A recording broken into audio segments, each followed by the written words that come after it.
રાધે રાધે, જય શ્રી કૃષ્ણ. કેમ છો બધા? મજામાં? આપણે પહોંચી ગયા છીએ સ્કૂલે. અને પહેલાં તો બધાને હેપી ગાંધી જયંતિ. આજે 2 ઓક્ટોબર છે, ગાંધી જયંતિ છે. તો મેં આ સુંદર મજાનું ચિત્ર બનાવ્યું છે ગાંધી બાપુનો સંદેશ આપતો કે સ્વસ્થ ભારત રાખો તે માટે. અને અમારે શનિવારે હતી બાળ સભા, પણ શનિવારે વરસાદના કારણે રજા રાખેલી હતી. તો બાળ સભાનું આયોજન અમે આજે જ કરેલું છે. અને બાળકોએ બહુ મસ્ત ડાન્સ કર્યા છે, એન્જોય કર્યું છે. બાળ સભામાં બહુ મજા આવી ગઈ છે બાળકોને. અને આ અમારો પ્રાર્થના હોલ તમને પહેલાં બતાવેલો, જ્યાં આજે આખો બાળકોથી ભરેલો છે. અને અમે ગાંધી જયંતિ સેલિબ્રેશન માટે મેં બાળકોને અગાઉ જ બાકસની સળીમાંથી રેટીઓ બનાવીને લઈ આવવાનું કીધેલું હતું. તેથી બાળકો બહુ મસ્ત રેટીઓ બનાવીને લઈ આવેલા છે.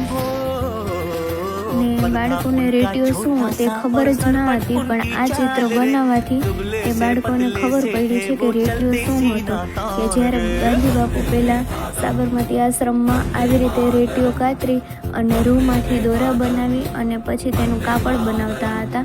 ને તે જ ખાદીના કપડાં બધા પહેરતા હતા.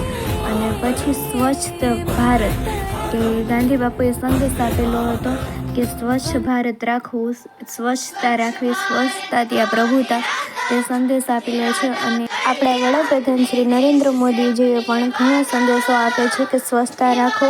અને તે સ્વચ્છતા માટે તે અલગ ટીમો રાખેલી છે. તમે તારક મહેતા જોતા હશો તો તેની ટીમ પણ સ્વચ્છ ભારત માટે નીકળ્યા છે. તેવી જ રીતે ઘણા બધા ટીમ એવી નીકળી છે કે સ્વચ્છતા જાળવે. તો આપણે આપણા બાળકોને એટલું તો શીખી જ શકીએ કે આપણે બીજું કંઈ ના કરી શકીએ, પણ આપણો ક્લાસરૂમ, પછી ઘર, શેરી, ફળિયું તે સ્વચ્છ રાખે, ચોખ્ખું રાખે, જેથી આપણે પણ નિરોગી અને સ્વચ્છ રહીએ. અને આગળ આવી જ રીતે આપણે ગાંધી બાપુને યાદ કરી અને તેને બર્થડેમાં એક બેસ્ટમાં બેસ્ટ ગિફ્ટ આ જ આપી શકીએ છીએ. તો મેં મારા બાળકોને, આ બધા બાળકોએ આ મનથી કામ કર્યું છે, તેની મને ખુશી છે. તો તમે પણ તમારું ઘર, ફળિયું, શેરી, ગામ બધું ચોખ્ખું રાખવાનો પ્રયત્ન કરો. જ્યાં ત્યાં કચરો ના નાખો, જેથી બીમારી ફેલાય છે.